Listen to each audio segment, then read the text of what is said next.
Hi, I'm Pat Keegan, and welcome to the shop. In this video segment, I'll be constructing the last of 3 cabinet carcasses which will be assembled together to create the upper cabinet that will be mounted above the stove in our kitchen project. I'll be constructing the center cabinet box in exactly the same way that I've already constructed the 2 side boxes which you've seen in the previous video. I'll start by drilling a series of shelf pin holes in the sides of the cabinet wall to receive our shelf pins. When that's complete, I'll flip the sides around and drill a series of pocket holes along the entire length of both cabinet sides. These pocket holes will be used to anchor the face frame to the front of the cabinet. I'll also drill pocket holes along the top, the bottom, and the back of the cabinet pieces in order to assemble the pieces together.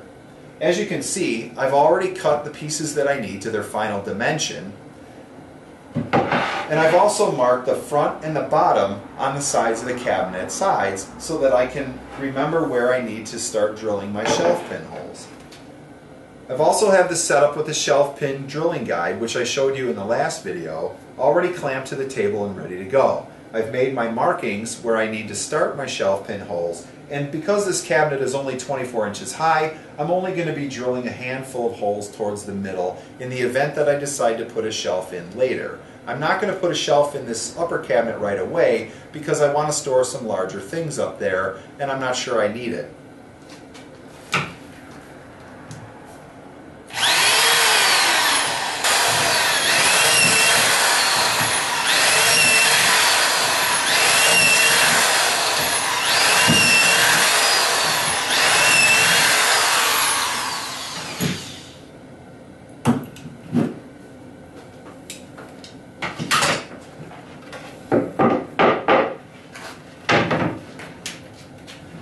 Now I'll flip it around and do the back side.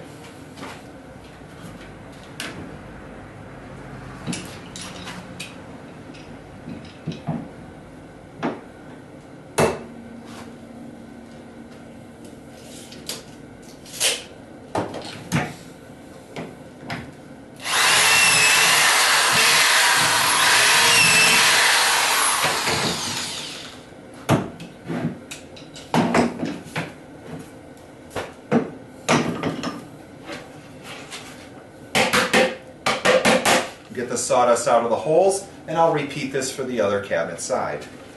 With the 2 sides of the cabinet walls now having their shelf pin holes, I'm ready to move on to the pocket holes. Okay, I've already got my pocket hole drilling jig clamped to the table.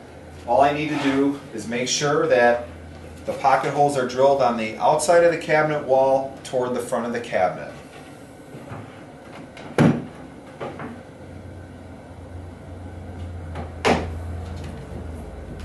I've got the proper drill bit chucked in the drill, and I'm ready to go.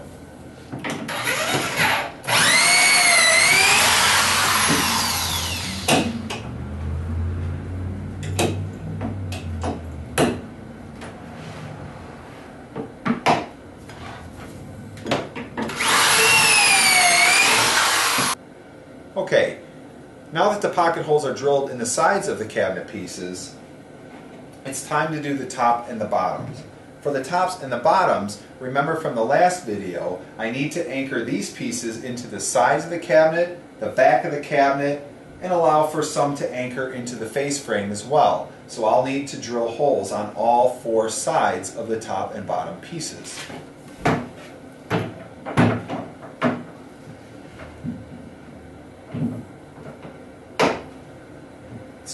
It's clamped in place, I'm ready to go. Now all that remains is to drill the pocket holes in the back. All I need to do with the back piece is to drill the pocket holes so that I can screw the back piece into both of the sides. The top and the bottom pieces will anchor the back to the top and the bottom.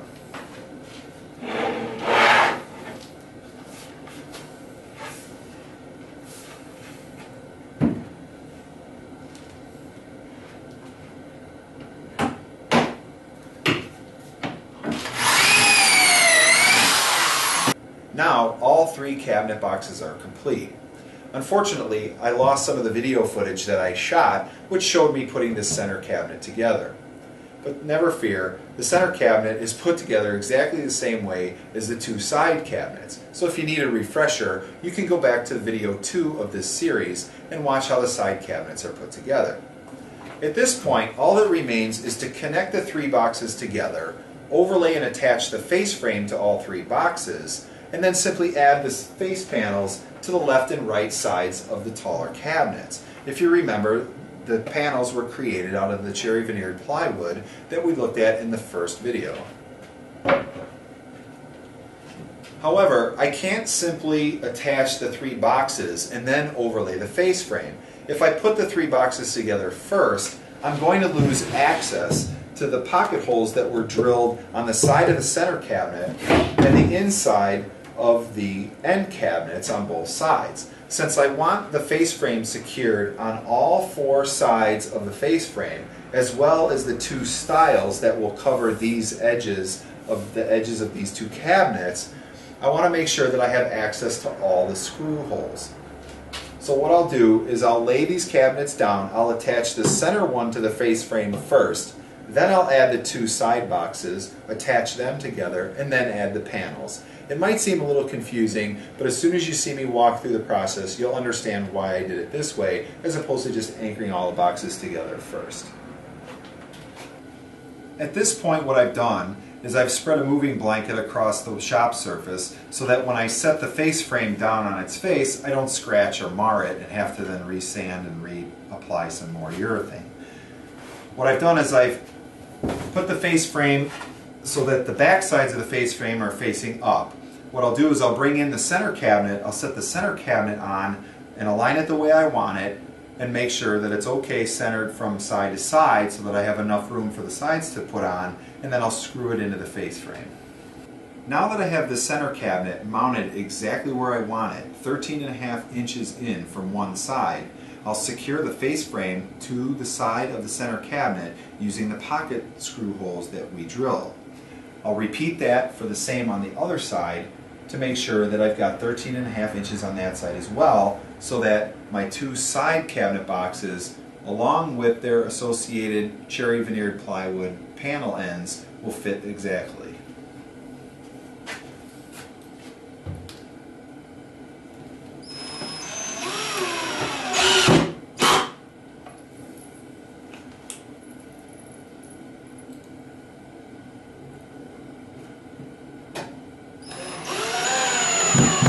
Now that the center cabinet is securely fastened to the face frame, I can go ahead and do the same thing to the side cabinets. You'll notice though that I won't be able to access the pocket holes that are drilled on this side of the side cabinet once it's in place. That's okay because I've already secured the face frame to the front of the cabinet boxes through these pocket holes here on the side of the center box. Once this cabinet side is in place, I'll go ahead and secure it through all of the pocket holes that we've created previously.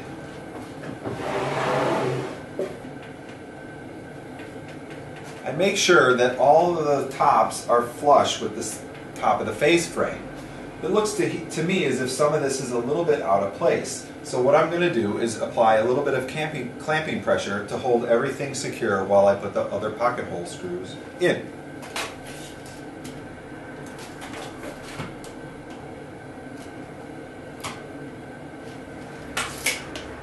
I'm just making sure that I have enough room on the edge of the face frame to align my side panel. If I didn't have room, I might have to take off the center cabinet and move things a little bit over, but my measurements are still holding up, so I'm okay to go ahead and attach this to the face frame.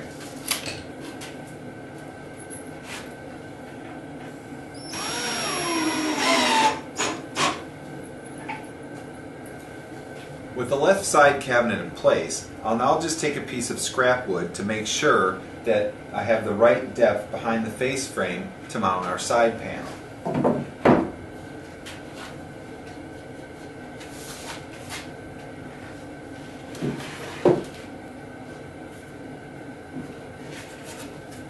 I definitely have a uniform thickness that I can work with. Okay, with the left side mounted, I'm going to turn the box around and I'm going to mount the right side of the side box and connect it to the face frame and then the center box. With the right side of the box set in place, I'm going to put screws into the pocket holes that I drilled all along this cabinet edge.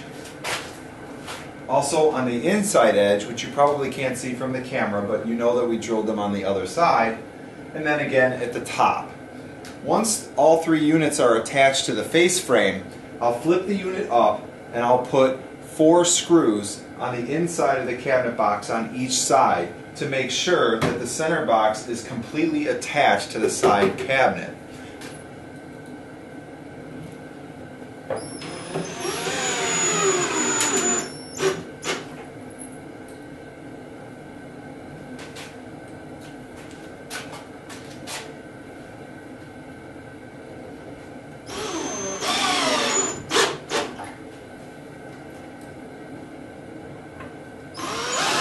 Now all 3 of the cabinet boxes are securely fastened to the face frame. The final step in this part of the process is just to make sure that the side boxes are connected to the center box on each side. In order to do this, I'll drill 4 holes through the center box into the side boxes, put screws through them, and this will tighten everything up so that it's solid and secure.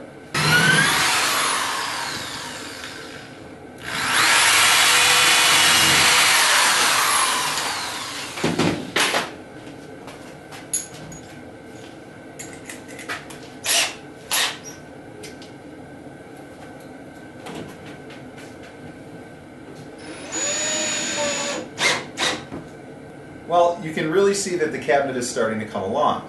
I'm almost complete. The last couple of steps that I need to do are to make sure that I have screws in all of the pocket holes that I've drilled all around the cabinet. I need to make sure that they're under here and that they come in from the top so that the face frame is anchored at all points along the cabinet structure.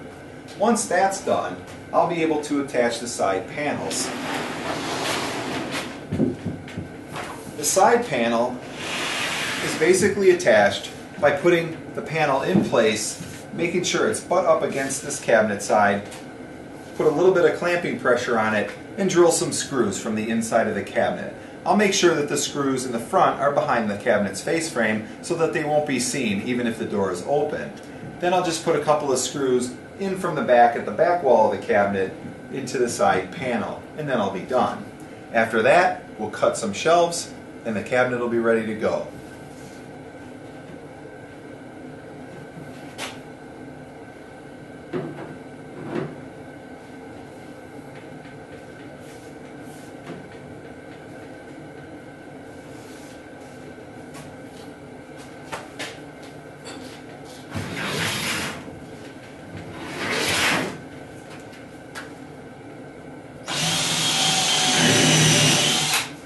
Well, as you can see, our cabinet is pretty much complete, and I really like how it turned out.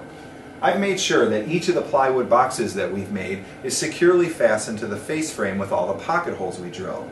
I've also made sure that each of the plywood boxes is connected to one another to really lend some stability to the cabinet. The 2 last things that I'll do for this cabinet before we measure for the doors is I'll make sure that we have 2 shelves in each cubby, and I'll show you how to make those next time with a little bit of edge banding. The second thing I'll do is to make sure that the face frame is cleaned up. I already stained it and put 1 coat of polyurethane on it just to protect it from being scratched or nicked or marked as we're making the cabinet. I'll sand this up really nicely and put another 2 coats of polyurethane on the front to give it a really long-lasting durability. And once that's done, we'll be ready to measure for our doors. I'll measure the insides of the cabinet and I'll order my doors online, and I'll show you how to measure for the inside of the cabinet for the particular doors that we're building. Notably, that this has no middle stile in between here to rest the door on. So when we measure the cabinet doors, they've got to close very tightly together but still have enough room for wood expansion. And I'll show you all that next time. Also coming up in this series, we're going to be building this much longer, larger cabinet to match this face frame. It's a little less complicated than having to build this cabinet, which had a microwave cubby that had to be built into it as well. This is a very simple cabinet that'll be about 12 inches deep all the way across. but it's going to be very heavy, so I'm definitely going to need some help when it comes to hanging the cabinet. Well, this is it for this segment. I really appreciate you watching, and I hope you enjoyed, and I definitely hope you learned something. I'm Pat Keegan, and this is The Shop. We'll see you next time. Thanks.